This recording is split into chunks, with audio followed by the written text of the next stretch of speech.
Maldivian ministers के tweet के response में इंडियन गवर्नमेंट ने वहां के एम्बेसडर को समन किया और रिसेंटली बजट में मालदीव्स को दी जाने वाली इकोनॉमिक एड 22% कम कर दी।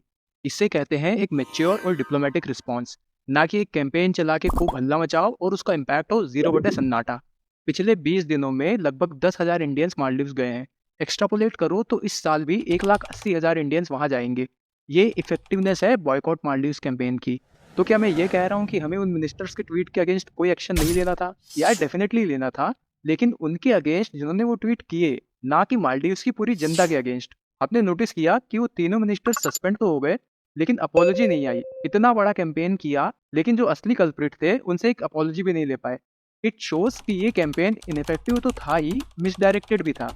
मालदीव्स में इंडिया आउट कैंपेन चला के पिछला इलेक्शन जीतने वाले मोहम्मद मुइज़ी को 54% वोट मिले थे। यानी वहां की 46% जनता अब भी उस प्रेसिडेंट को सपोर्ट करती है जो प्रो इंडिया स्टैंस रखता है। लेकिन जब हम बॉयकॉट मालदीव्स कहते हैं, तो वो ना सिर्फ उन 3 मिनिस्टर्स को, ना मालदीव्स के ट्विटर वॉरियर्स को, बल्कि मालदीव्स की पूरी जनता को टारगेट करता है, जिनमें 46% लोग प्रो इंडियन है।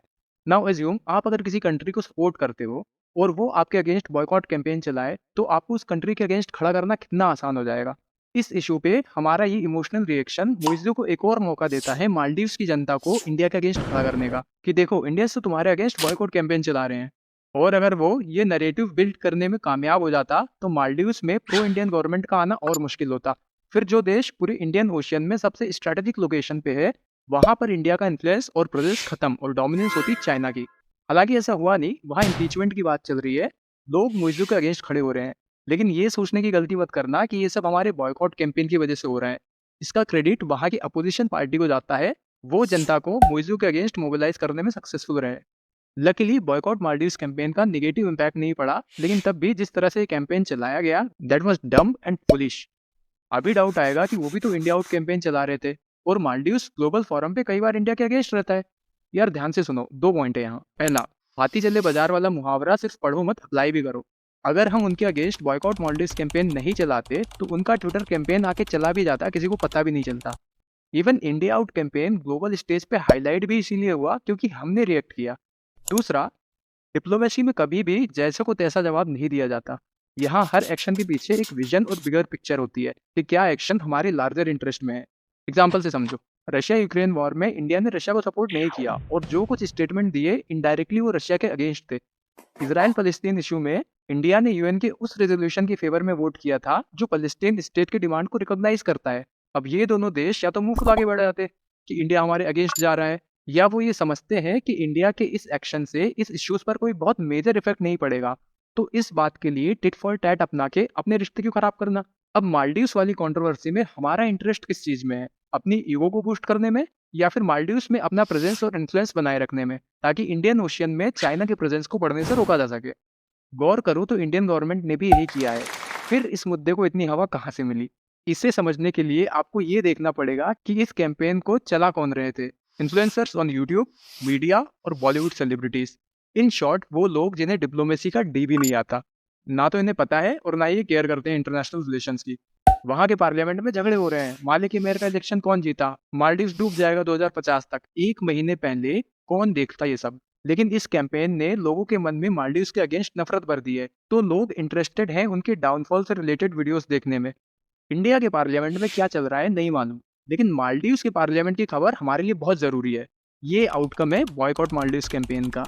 इन शॉर्ट, यूट्यूब को मिले व्यूज, मीडिया को सेंसेशनल हेडलाइन और बॉलीवुड सेलिब्रिटीज को पीआर। अच्छा, ये बहुत इंटरेस्टिंग है कि इन तीनों मिनिस्टर्स ने वो रेसिस्ट ट्वीट क्यों किए थे।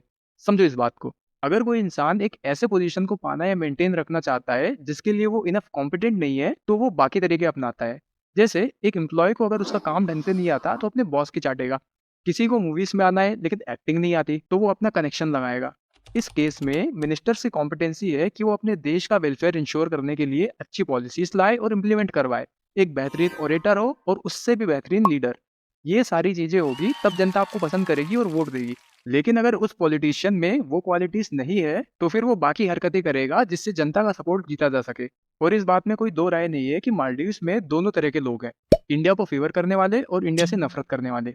इन मिनिस्टर्स की टारगेट ऑडियंस बहुत क्लियर थी, सेकंड वाली।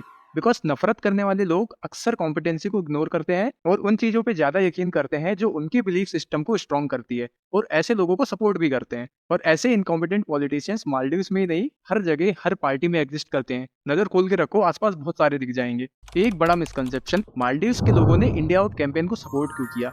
लोगों को इसमें रिलीजन, रेस और सिक्योरिटी वाला एंगल दिखता है, लेकिन अगर ऐसा है तो 2017 में नेपाल में सीपीआई ने एंटी इंडिया सेंटीमेंट को यूज करके कैसे अपनी सरकार बना ली? वहां तो कोई रिलीजियस एंगल नहीं था, क्योंकि असली कारण कुछ और है। जियोपॉलिटिक्स में एक फिनोमिना है बिग ब्रदर सिंड्रोम। यहाँ everything is based on perception, not reality. इस तरह के केस में छोटी कंट्रीज बड़ी कंट्रीज को एज एन इंटरफेयरिंग पावर देखती हैं और उनसे काफी इनसिक्योर रहती है। द रिजल्ट ऑफ विच कि अगर कोई बड़ा देश छोटे देश की मदद भी करता है तो वो लोग इसे शक की नजर से देखते हैं। फॉर एग्जाम्पल, अगर इंडिया मालदीव्स में अपने पेट्रोल वेसल्स, हेलीकॉप्टर्स या मिलिट्री पर्सनल स्टेशन करता है तो इट्स कॉमन सेंस कि ये उनकी सिक्योरिटी के लिए है, क्योंकि सेफ एंड सिक्योर मालदीव्स दोनों देशों के इंटरेस्ट में है। बट द प्रॉब्लम इज कि व्हेन समबडी इज इनसिक्योर तो सबसे पहले बलि चढ़ती है उससे कॉमन सेंस की, जो इंसान को लॉजिकली वल्नरेबल बनाता है, और ऐसे लोगों को मैनिपुलेट करना काफी आसान हो जाता है। इस केस में मालदीव्स के लोगों को जो आग के सामने है वो नहीं दिखेगा, लेकिन अगर मुइज़्ज़ू उन्हें कहेगा कि मालदीव्स में इंडियन मिलिट्री की प्रेजेंस हमारी ऑटोनॉमी पे खतरा है, इनकी कुछ और इंटेंशन है, तो इनसिक्योर जनता तुरंत भरोसा कर लेगी। वो कहेगा देखो ये लोग योगा कर रहे हैं, दे आर डिसरिस्पेक्टिंग और इस्लामिक कल्चर, तो लॉजिकली डिसेबल्ड जनता तुरंत मान लेगी, और ये भी नहीं सोच पाएगी कि यही बंदा इंटरनेशनल रिजॉर्ट को शराब बेचने के लाइसेंस दे रहा है। क्रक्सिस, मालदीव्स में इंडिया के against negative sentiments already exist करते थे thanks to big brother syndrome. Race और रिलीजन तो बस एज अ टूल यूज किए गए उस प्रिवेलिंग नेगेटिव सेंटिमेंट्स को हेट में कन्वर्ट करने के लिए, ताकि एक इंसान की पॉलिटिकल एम्बिशन पूरी हो सके। और ये कोई नया फिनोमेना नहीं है। लैटिन अमेरिकन कंट्रीज और सोवियत नेशन के लिए यूएस और रशिया के अगेंस्ट भी बिग ब्रदर सिंड्रोम एग्जिस्ट करता है, और वहां भी पॉलिटिकल पार्टीज जनता की इनसिक्योरिटीज को एक्सप्लॉइट करके पावर कैप्चर करती है, जैसे मुइज़्ज़ू ने किया। इन समरी, बॉयकॉट मालदीव्स कैंपेन एक इनइफेक्टिव, मिसडायरेक्टेड और इल इंटेंशन से भरा हुआ कैंपेन था। इनइफेक्टिव इसीलिए क्योंकि इस कैंपेन के बाद भी बड़ी तादाद में इंडियन वहां जा रहे हैं। मिसडायरेक्टेड क्योंकि हमें सोशल मीडिया पर उन मिनिस्टर्स को टारगेट करना था, उनसे अपॉलॉजी निकलवानी थी, लेकिन हमने पूरी मालदीव्स की जनता को लपेटे में ले लिया। और इल इंटेंशनल इसीलिए क्योंकि ये कैंपेन नेशन के इंटरेस्ट में नहीं बल्कि सेल्फ इंटरेस्ट में था, यूट्यूबर्स, मीडिया और सेलिब्रिटीज के। बड़े अप्रिशिएट कि हमारी गवर्नमेंट ने कोई रिएक्शनरी रिस्पांस नहीं दिया और इस इशू को काफी मैच्योरिटी के साथ डील किया। Yeah, Miss Wizzo in the house, top orchestrating moves, soft play the game of politics, got nothing to lose. I made them all Divians, dog India's clock, played on their fears and insecurities, made them shout, became president. Makes my foolish people encamping India out. Listen up, India, let me set the record straight. Caught in emotions, fueled by hate. Maldives ministers talking smack, racist tweets in their head. But before you boycott, pause and beware. Diplomacy ain't a game of rage. It's a mindful dance on the world stage. YouTuber chasing views and media, sensational news spin. Bollywood celebs playing the double shit for PR. They fuel the nationalism flame. Online the boycott on their phones. Maldives tickets get claimed. They told you in the name of nationalism. A self-serving agenda, a twisted prism. Boycott Maldives.